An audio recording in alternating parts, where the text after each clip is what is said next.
For plebs, by plebs, dropping the Bitcoin only signal. Pleb Underground.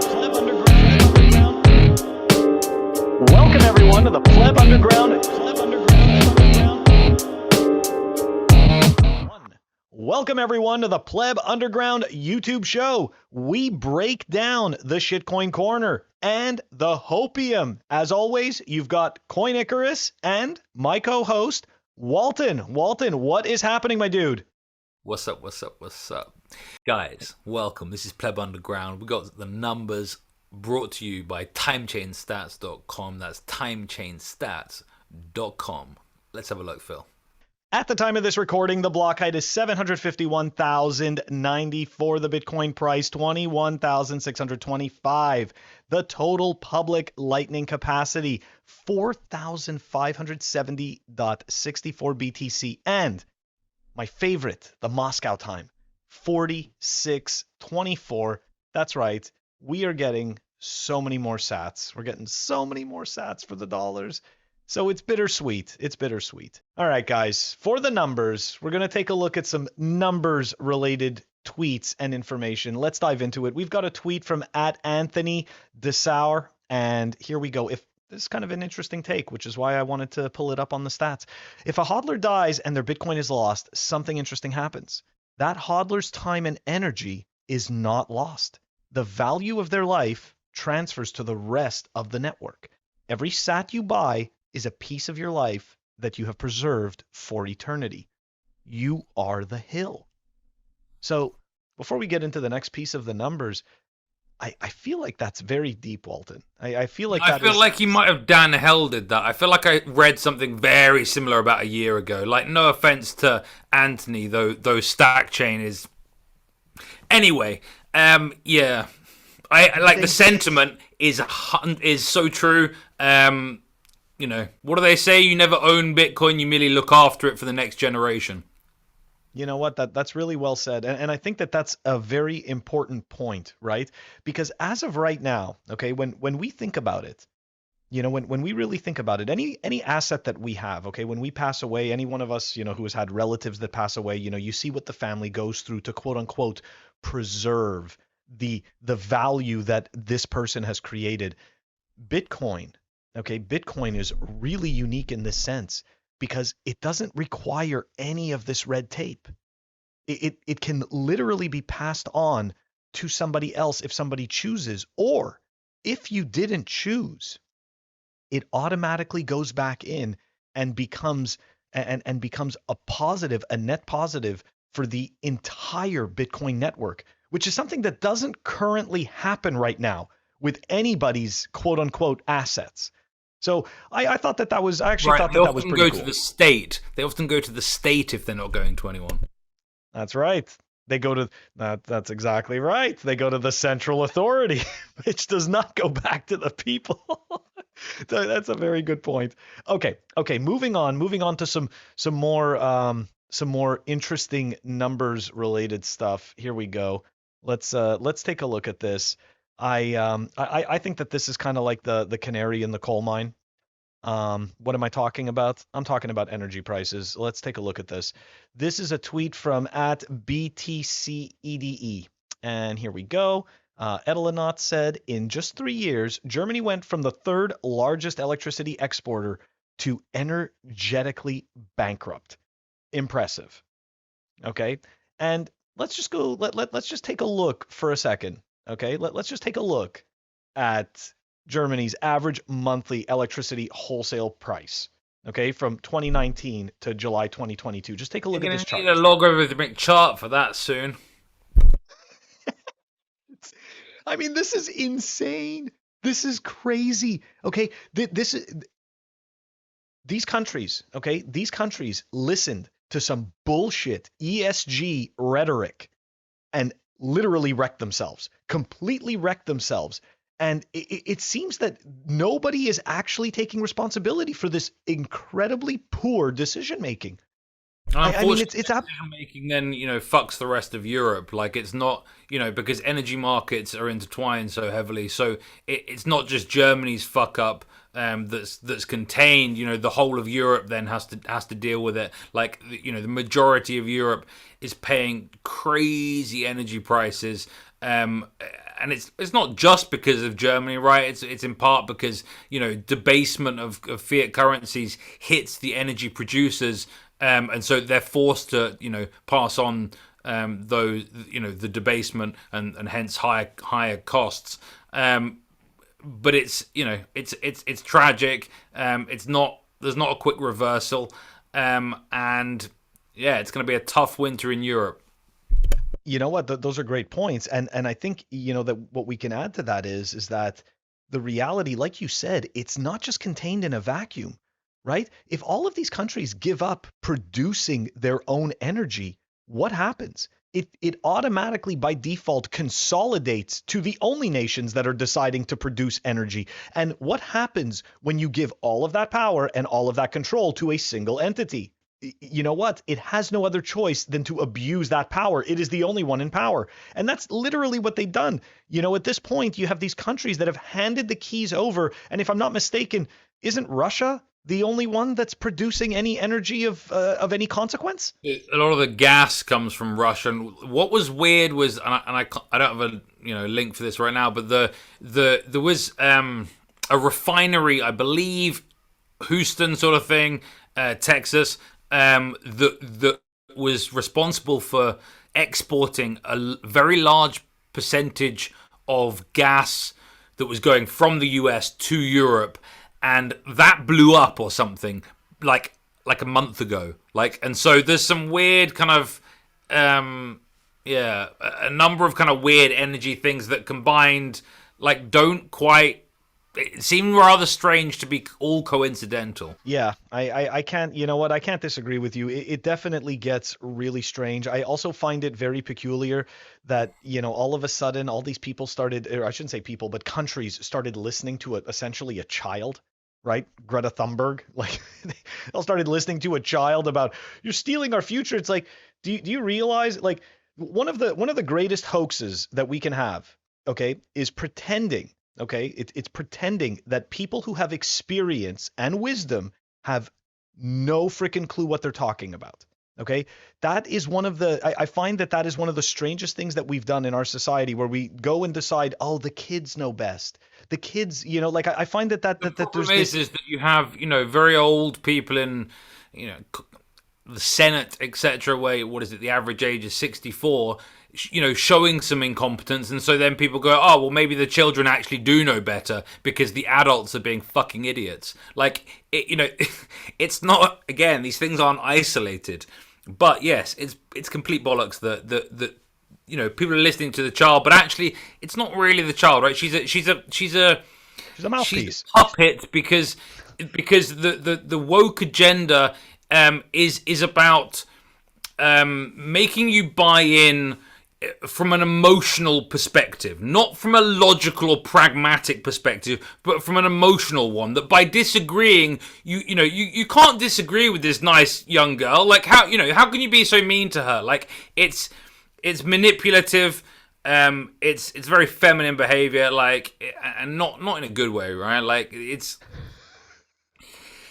Not in a good way. Look, the point is, I think the point is this, right? There's a lot of confusion. No single person is correct. Okay, this problem is much bigger than we think.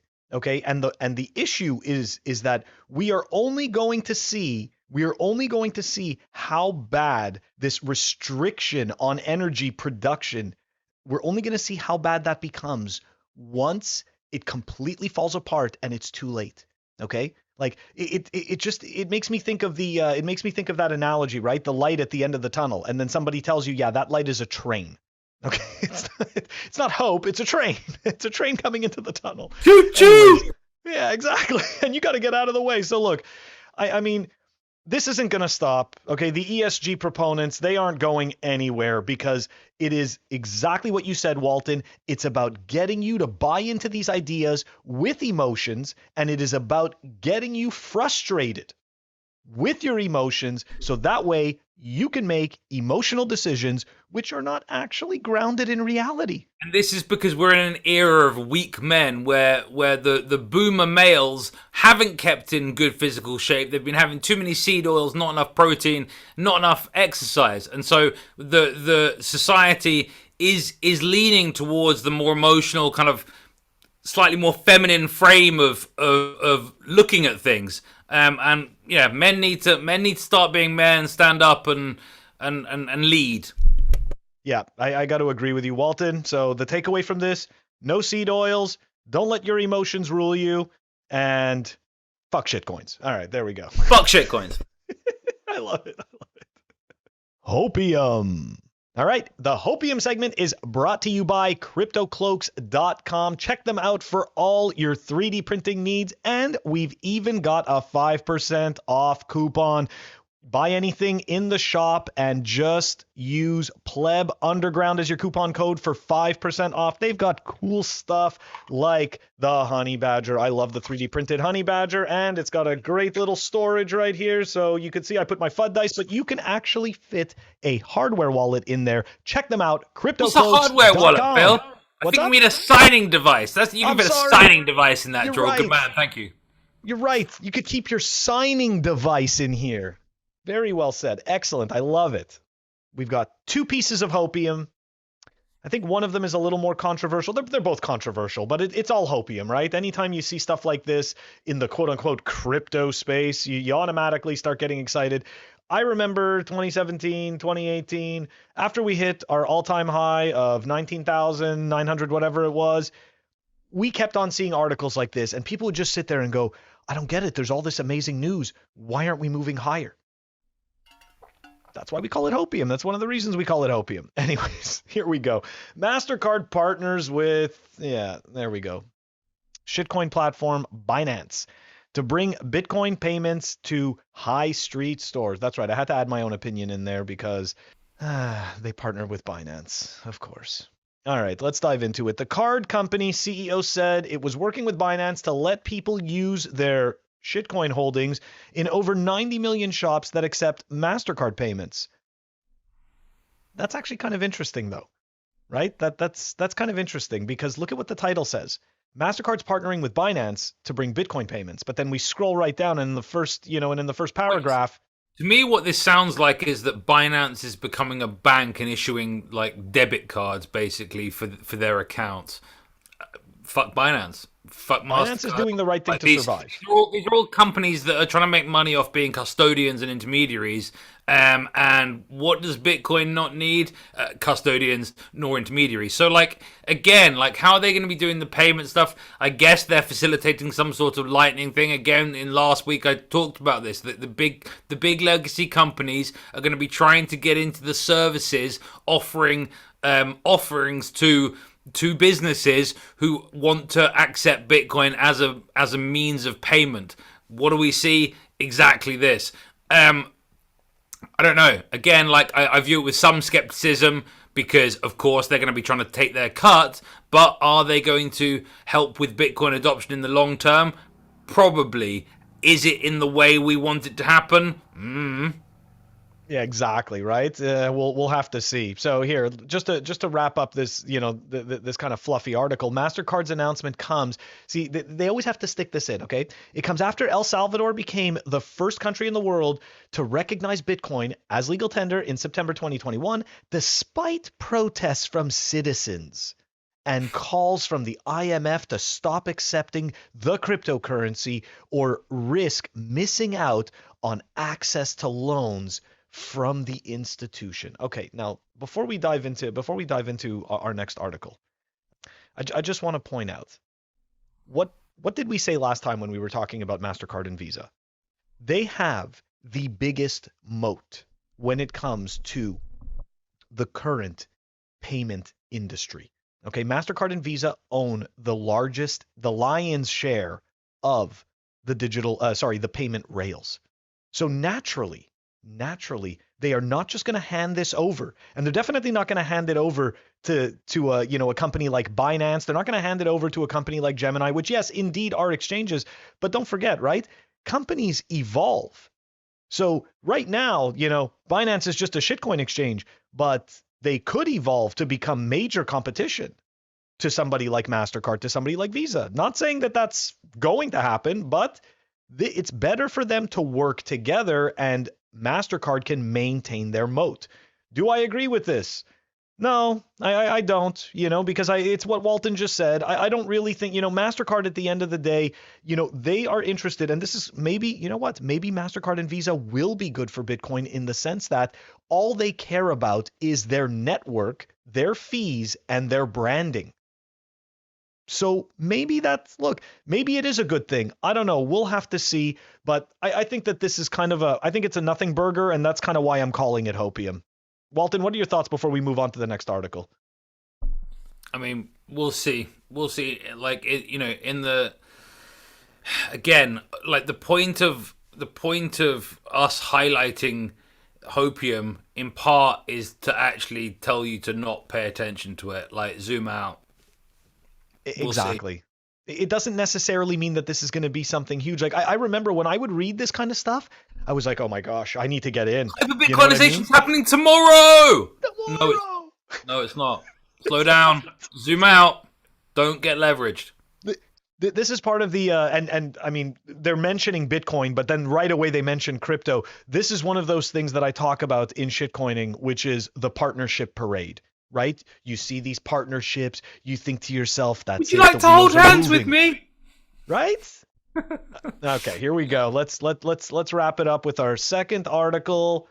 Boom. Here we go. Intel, Brookfield sign $30 billion deal to finance chip factories. Sounds like it could be good.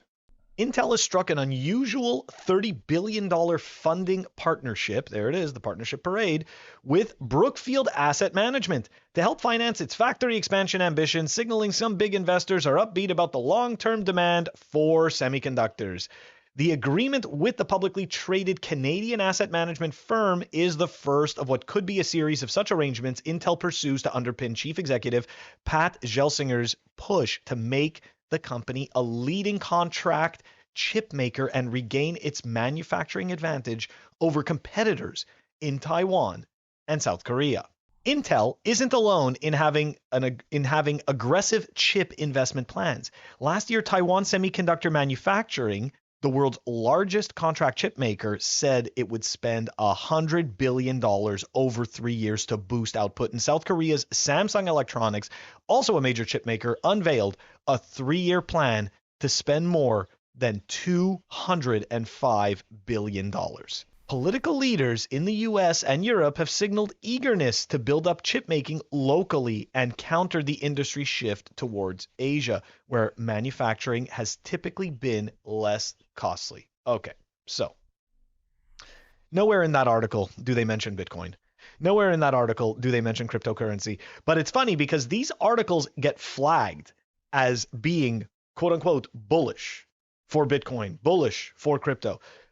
So the one case that I can see where this is true is that we cannot have the means of production all situated in one region. We just can't.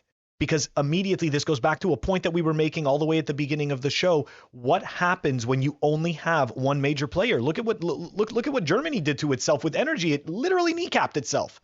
So we're going to essentially, if we allow the chip manufacturers to do this, right, then it's going to be the same type of thing. So I think it's the double-edged sword, right? It's the double-edged sword of, yes, we absolutely cannot just have the chip manufacturers in one region of the world. Okay, we do need them to be spread out. But I think the other piece to this is that Intel definitely makes a major push for low energy.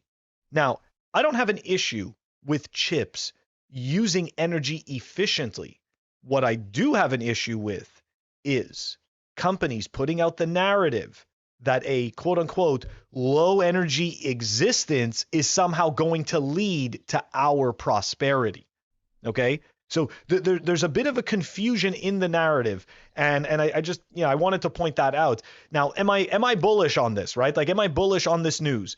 I think it's, like I said, I think it's good not to have the manufacturing centralized to one region, but at the same time, I don't really look. I don't really think that this necessarily means anything for Bitcoin in the long run. I do know that Intel is entering the mining space. We showed that actually. What was it? A few months ago, we saw Intel put out a statement that they are getting into the mining game. They showed essentially what one of their prototype miners, what the specs were on it, and they actually weren't that bad. And I think that that is important, and I do think that that is good. So definitely Intel, they're coming into the mining race. This chip news, I'm not 100% sure if it really means anything for Bitcoin. I think that it's just a small piece. But what are your thoughts, Walton? I mean, I think it's good for the world because I don't know. I think people think China's going to invade Taiwan pretty soon, and chip manufacturing is essentially centralized to Taiwan. And so this is about, I think, hedging against that. Obviously, it won't happen quick enough, I'm sure. But yeah, as you say, Intel have at least talked about getting into the ASIC game. Again, the more distribution we have of these sorts of production processes, the better. Hopefully, it can lead to cheaper ASICs as well. Yeah, that's definitely a good point. And again, right, we're going to see. I think the more I think about this article, I think that this kind of has nothing to do with Intel, and it kind of has to do much more with the government, and it has to do with the government saying, "Hey, listen, we're gonna kind of facilitate this type of deal so that we can bring this manufacturing back here." I think this is more a story about government fear. But again, I don't know, right? And we're gonna have to see. The Shitcoin Corner. The Shitcoin Corner is brought to you by representltd.com. That's right. Check them out. They've got Bitcoin clothing. Oh, I gotta go actually right over here. Very nice threads, excellent quality, great fit. We are gonna have a code soon so you can get yourself some discounts on this awesome gear. Check them out, representltd.com. And now back to the Shitcoin Corner, where we focus on highly regarded individuals in the corner drawing lines on walls. Don't give them your coloring pencils. Okay, let's have a look at the first thing to laugh at this week. Of course, we're in the month where we laugh at people who like BSV, possibly one of the worst shitcoins because of what the people in charge of it do. But let's just have a little look. So this shitcoin, of course, is Calvin Ayre. Let's say he's a very terrible person. And, of course, Craig Wright, Fake Toshi, we are all hodl or fuck that guy. So, anyway, there's another guy called Kurt, I believe his name is. I'm not quite sure who he is, but apparently he's someone that Calvin pays enough to walk around and talk about BSV. So, here we go. He's currently on stage at Crypto Connect Florida Expo. At the Real CoinGeek booth. Wow. So he's crushing this speech. As you can see, there are more empty chairs in this audience than there are BSV nodes. Of course, the BSV nodes in the single digits these days. Like, I don't know why are Craig and Calvin running around the world like trying to do something when no one cares about BSV. Like no one cares, Craig. Fuck you, Craig. Like what are we doing with this? Nobody's doing anything with this. That's kind of the point. And this is the reason why it's an empty room. Now, granted, I saw some tweet responses saying, "Oh, it's the front and there could have been a whole bunch of people in the back." You know what? I've actually seen enough footage from multiple BSV conferences where they're mostly empty. So, and again, It's not we're not laughing because it's empty. We're laughing because it's an affinity scam and it doesn't deserve any attention. Unfortunately, this space is relatively new. And these people are affinity scammers. So we have no choice but to point them out and to point out the ridiculousness of it so that you're going to go and do your own research and realize this is an absolute scam. CSW is a complete fraud. Okay, he's been debunked. Almost every single one of his claims has been completely debunked. I would say anybody who wants to get the most up-to-date information about what is happening with BSV, you should follow the account by Arthur Van Pelt at My Legacy Kit. I mean, look, this guy covers everything BSV, and you know what? I believe the trial with Hodl in Norway is taking place in 17 days or something like that, 18 days from now. So this is going to be huge. This is going to be massive. And we are going to be covering it. We're at least going to be covering a weekly summary on it because this is it. Like we've been waiting for this for like 3-4 years. So this can't, I will be very disappointed if it's a nothing burger.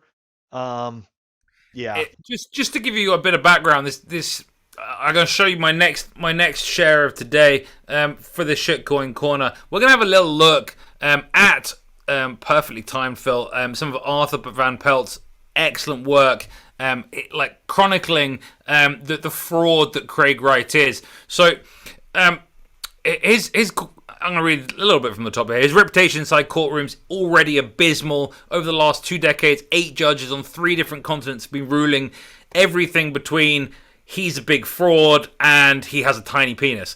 Like it's not looking good for Craig. Like, what is that shirt, you absolute banker? So he's been sent to some jail time, although he managed to get out of that. They paid, what was it, $143 million last year in a win, reported by CoinGeek. Like, they're a joke. What else? What else has he done? Let's have a look at some of these little frauds, shall we? So, tax fraud. I think he's if I'm not mistaken, he's being pursued in Australia, isn't he? So he's doing identity fraud, of course, pretending to be Satoshi. Tax fraud because I think this is what it's all about, right? It's about like the purpose of him. I think these are highly intertwined. The purpose of him running around shouting about being Satoshi is because then he can say he has these funds, but he doesn't have access to them. And so the tax authorities, you want a couple of million off me? Well, actually, I've got a couple of billion over here. It's just, these laser-eyed weasels on the internet won't let me have it. No, not your keys, not your coins. You're a fraud. It's not going to work. At some point, Calvin Ayre might not run out of money, even if he's run out of class. But he's gonna decide that actually he's followed this gambler's fallacy long enough. Ironic because he ran a gaming site, and he's gonna go, look, Craig, you're on your own now because I'm not gonna get my money back from this. You've maybe he believe. I don't know. I don't believe that Calvin believes Craig actually is Satoshi. I just think Calvin's financing it because, again, it's like gambler's fallacy. He thinks he's close to a win, and so he's going to keep going to get the win because then he thinks he can recoup the losses. Gambler's fallacy 101. I have no evidence. I have no evidence for this, and I don't really care because you know what? At the end of the day, this is an opinion show, and we are offering our opinions. I think you're absolutely right. I think he knows for a fact. Look, he knows for a fact that CSW is not Satoshi, and anybody who actually goes back and reads the conversations or the messages from Satoshi on BitcoinTalk.org, it becomes incredibly difficult to reconcile that human being with this human being. Like you just, how is it possible that somebody that created such a freedom enabling technology is being such a piece of shit? They parade around the world like fighting against free speech, and Bitcoin ultimately is speech, and so this doesn't make sense. Like you can't. I thought about this week actually, that it's antithetical to be doing exactly this. Like you can't believe in free speech. You can't believe in Bitcoin really unless you believe in free speech, and you can't be against free speech and be pro Bitcoin. It doesn't work.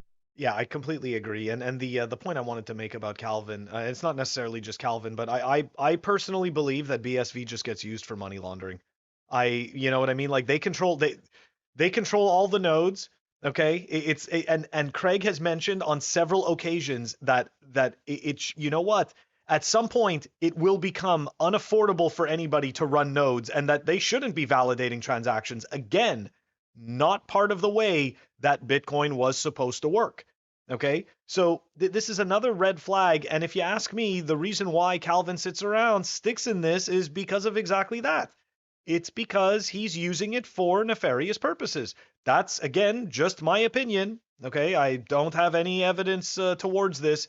The other piece that I wanted to add to this is this: for the people that don't understand where BSV comes from, okay, there is Bitcoin, BTC, okay, and then there was Roger Ver, who teamed up with CSW, and I am totally forgetting his name right now, the guy from Bitmain.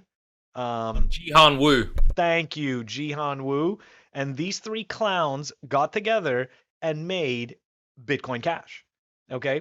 And we all saw what happened, for a whole day, maybe 2 days. Everyone was like, oh my gosh, the hash rate is flipping. And yeah, we all see where Bcash is now. It's just complete garbage and nobody's actually using it. And Roger's at the point where he's bribing people to do commercials, to actually show them using this thing that is not Bitcoin, but that he is pretending. What you're to be saying Bitcoin. is that, like, essentially, the miners really wanted to get away from Bcash, and of course now the miners really want to get away from Craig. But Calvin. But that's another story. Yeah, exactly. That is another story. And then what happened was that they had a disagreement, and then CSW and Calvin spun out BSV, and then somehow the delicate geniuses that shill BSV came to the conclusion BSV is the real Bitcoin because of some fake chart that they put together to get you to believe that a change in the code that was accepted by the community, okay, that was accepted by everybody running the software, okay, somehow this makes it so that Bitcoin is not Bitcoin. Like this is essentially their assertion, okay, that Bitcoin is not Bitcoin and BSV is Bitcoin because of one word in the white paper. A change that was made that ensured the possibility for plebs to run their own nodes, i.e. SegWit, was key for was key, right? Like, and so they don't believe in these techniques to essentially keep the block size small. They want to have gigabyte blocks, and it's just completely untenable. Like it doesn't. Satoshi hadn't worked it all out. Other people, have contributed to Bitcoin in necessary ways as well. For Bitcoin to be decentralized, and decentralization is the core tenet of Bitcoin. Like, it needed to have the small block size. So BSVs are just wrong. The miners decided, the markets decided, and the courts are deciding too. Like Calvin can jog on. So yeah, and to the point of the big blocks, okay? Let's address this. So look, so this is what happens, okay? On a network around the world, it makes no difference. There is something called inherent latency, okay? And essentially, when you go and send data, you have this latency. There's a reason why the block size limit was chosen, and there's a reason why the 10 minutes was chosen. Now, if you want to have gigabyte blocks, you don't need. First of all, you don't need a blockchain. Okay, like that's right away. You go and use SQL, go and use Mongo database, go and use Progress database, not Progressive. That's an insurance company. But my point is that you could just have a centralized database if you want to move this massive amount of data around. The whole point of this is that we have censorship resistance, which comes in the form of having these 10-minute block times and having these quote unquote smaller blocks. Now, the other reason is this, okay? Going back to the comment that I made about the inherent latency. What do you think happens when you try to move a gig of data across the world? And how do you get every node to validate that data in a timely manner? You There can't are do only it two because of nodes. the. Sorry? There are only two nodes with the current block height for BSV, so they're basically it's just Calvin's one in his office and Calvin's one in his basement. Like, I mean, I'm sure he's got a basement. He's probably got a few basements, but I think he lives on a boat. But yes. so maybe there's a basement in there. But look, the point is that these things are not practical, okay? That size of a block it guarantees centralization. It guarantees a central authority. This is part of the problem. That's why these gigabyte blocks, they don't make any sense. And of course you can make this argument, right? You can make this argument. Phil, I want to put the weather on the blockchain. I need to put the weather on the blockchain. Yeah. What the fuck does that even mean? Like, come on, fucking shitcoiners. That's part of the trick, right? That's part of the trick. The trick is if they can get you to believe that this nonsense needs to be immutable, if this nonsense needs to be decentralized, then you've been scammed. But at the end of the day, the only thing that needs that censorship resistance is your value storage and your value transmission. And sorry, but JPEGs and movies and all of this crap, none of that needs it. All of that is served better by a central entity. Sounds like they all need to go and read about the Oracle problem and learn why, like, there is no solution and Bitcoin is the only probabilistic approximation that's any good, like with proof of work. A blockchain only secures and verifies endogenous information. Go learn about the Oracle problem. Yeah, exactly. And I mean, look, the BSV stuff, it is just coming to a head. I'm you know what? I'm very curious, and I'm also really looking forward to seeing what this final outcome is going to be. Craig Wright versus Hodl. And of course, we Pleb Underground donated to the defending BTC.com website. And of course, we also ask you as fellow Bitcoiners and plebs, if you want to support Hodl and support the cause, check it out, defendingbtc.com. And now moving on, we're going to laugh at some other shitcoiners. This time, some meth heads. We have a tweet here from Dylan the Hare about the ETH Core Devs meeting. You've got to listen to this one. A little video clip for you guys. The problem, of course, is that if we I'm going to be a little vague here, but if we launch with MEV boost and Flashbot Relay, whatever that means, then it means that functionally we're launching with censorship built in from the merge. Like as soon as the merge lands, we've got censorship happening as soon as we hit the ground. Now, there are some caveats here. One, of course, validators can choose to run whatever software they want. We can't stop them. And did you hear what I heard, Phil? Oh my God, did I ever?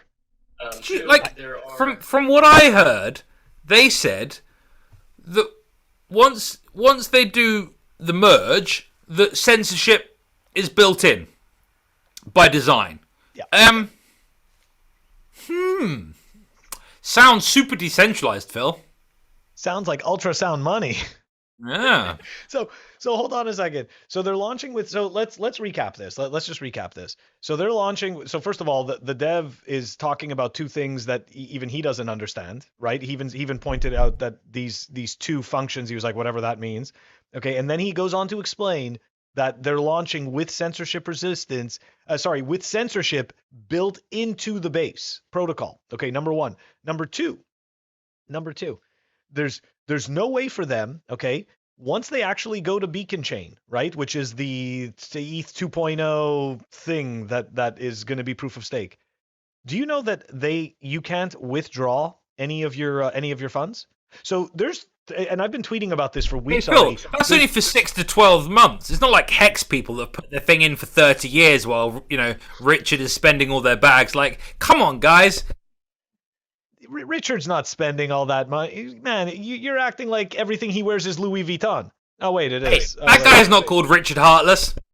You know what? I really enjoy all the pictures of him completely alone on the staged in staging in front of cards and Hey, staging guys, in front guys, of can airplanes. can I pay you like 10 grand just to like sit here in this private jet and take some photos? We don't have to fly. We'll just take some photos of me and my swag. Yeah, it's just me that no, I couldn't get any girls to come with me. No, yeah, just me. How does somebody look so unhappy all the time? Don't get me He's wrong, fit but as it fuck. says a Like lot. you gotta work. Like, how can you be rich and not work out? Like, it's fucking embarrassing. Be rich and not work. You're supposed to have all this time, man. You Right. know, like you're supposed to be taking care of yourself. But anyways, look, going back to the ETH stuff. $33 billion locked into this piece of shit. I'm sorry, proof of stake. No, they're the same. Okay, locked into this chain. Okay, that supposedly they will be able to withdraw in 6 to 12 months. And all of this stuff they are gearing up. If I'm not mistaken, it's going to happen September. It's like the first or second week of September. I am calling bullshit on this. I think that the can is going to get kicked down the road again, and we're going to find out. I mean, look, at the end of the day, I don't care whether I'm right or wrong. It's still a shitcoin. It's still an affinity scam. They still have a 70% pre-mine. They still have a person from the World Economic Forum that sits on the Ethereum board. So, on the Ethereum Foundation. So look, there's a whole slew of reasons why this is a total affinity scam.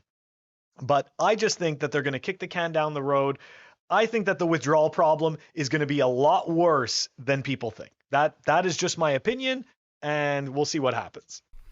Yeah, and also ETH2 is definitely a security. Even if ETH wasn't, ETH2 is definitely a security. So there's other issues there as well, right? I don't think that this is kind of the problem that I'm seeing too. You have a lot of ETH shills that for some reason tweet out that ETH becomes more secure when it goes to proof of stake. Becomes more security. security. Really understand how proof of stake works?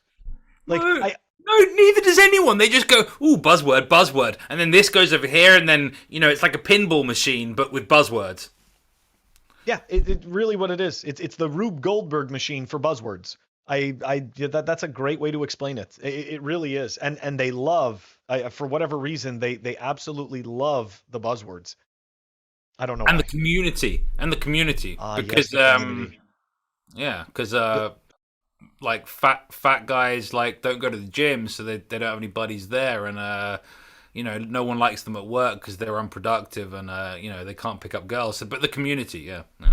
I just think that ETH is emotional. Like this is what it is, right? You know how we were talking about before, like with Greta Thunberg and the appeal, the ESG appeal, right? They appeal to your emotions. It's the same thing with the ETH clowns. It's all about appealing to emotions and these ridiculous fantasy ideas of what reality could be like if none of the rules applied, right? If none of the rules applied and we could just make up things on the fly, this is how reality could work. And it's like, guys, this is cringe. Like this is real people's money. This is people's real life savings. Like you should not be messing with this. Right, but these are the kind of people that have been cultured in the fiat system, right? They're high time preference, like kind of gambling, nihilistic individuals, right? And so they're just going to get something from a different dealer, basically, right? They're picking up some hopium from the shitcoin dealer. It is what it is, right? There's a reason why these FTX and etc. they're sponsoring all the sports, because sports gambling fans are who crypto is going after next, because their high time preference, they see it as just, well, they're just going to spend some money. They don't even think they're going to make some money. They just want to put some money down on something. Like, yeah, wise up, buy some Bitcoin. Yeah, exactly. Just, if you actually want to partake in this, in this revolution, in this market, all you got to do is buy and hold Bitcoin and learn about having a signing device right? Using a signing device, learn about buying KYC free sats because that is extremely important, okay?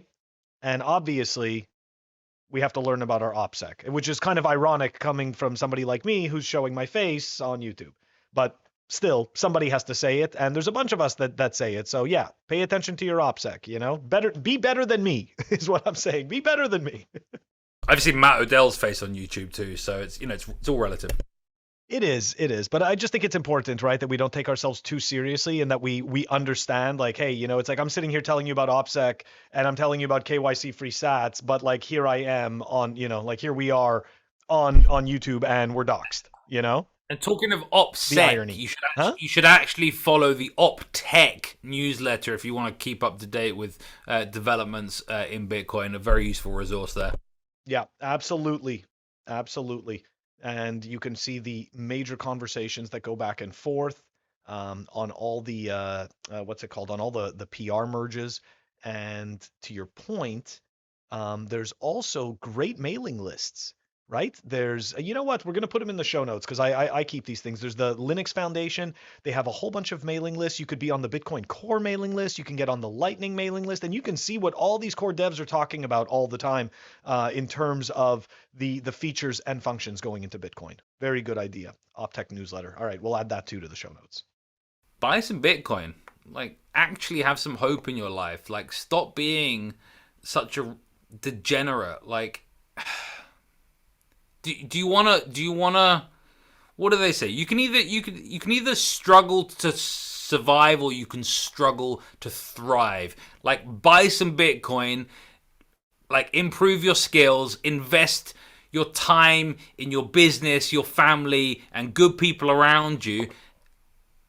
And it takes time. It takes some commitment. You'll get there. You've got a great savings technology now. You don't need to keep fucking about. I like that. Don't let the fiat psychology stay with you. I agree. And shitcoining really is fiat psychology. All right, so guys, we're wrapping up. This is episode 4. If you like the show, don't forget, like and subscribe. Don't forget to check us out on our audio-only platforms. Okay, we are now on Apple Podcasts. We are on Spotify. We are on Anchor, Fountain FM, and actually want to give a shout out to 2 of our listeners. We've got Contra Pliant Dude who said, "Not your keys, not your freedom." Love that. I think that was a Walton line. And Zeka Boy, check this out. Finally, Walton is dressed. I mean, look, I can't disagree with him.